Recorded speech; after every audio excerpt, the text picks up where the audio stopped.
ইরানে মার্কিন ইসরায়েলি হামলা ও খামেনির মৃত্যুকে কেন্দ্র করে দুই ভাগে বিভক্ত বিশ্ব রাজনীতি।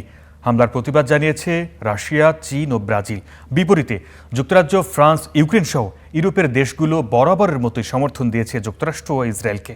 মধ্যপ্রাচ্যের দেশগুলোর মার্কিন হামলার নিন্দা না জানালেও তেহরানের পাল্টা হামলার নিন্দা জানিয়েছে তারা।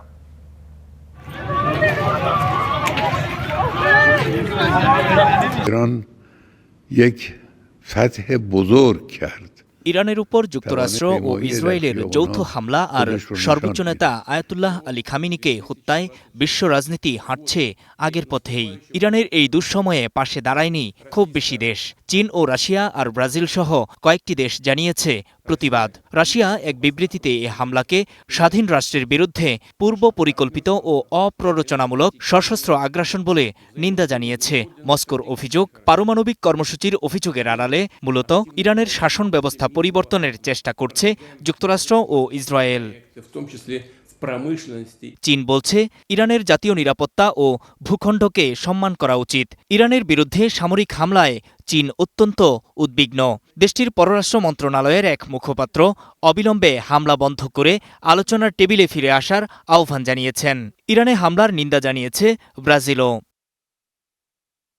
বিপরীতে আমেরিকা ও ইসরায়েলের পক্ষেই দাঁড়িয়েছে মার্কিন মিত্র দেশগুলো। যুক্তরাজ্য, ফ্রান্স, ইউক্রেন, আলবেনিয়া, হাঙ্গেরি সহ পশ্চিমা দেশগুলো পুরোপুরি সমর্থন দিয়েছে যুক্তরাষ্ট্র ও ইসরায়েলকে। মার্কিন হামলার জেরে মধ্যপ্রাচ্যের বিভিন্ন দেশে থাকা ঘাঁটিগুলোতে পাল্টা আঘাত করেছে ইরান। এ ঘটনায় প্রতিবাদ জানিয়েছে সৌদি আরব, সংযুক্ত আরব আমিরাত, কাতার, কুয়েত ও লেবানন। তবে দেশগুলো ইরানে মার্কিন ও ইসরায়েলি হামলার ব্যাপারে মুখ খোলেনি। মার্কিন হামলার বিরুদ্ধে অবস্থান নিয়েছে স্পেন। একই সঙ্গে ইরান সরকারের পাল্টা হামলারও নিন্দা জানিয়েছে দেশটি। প্রধানমন্ত্রী বলেছেন, স্পেন আরও একটি দীর্ঘমেয়াদী যুদ্ধ দেখতে চায় না।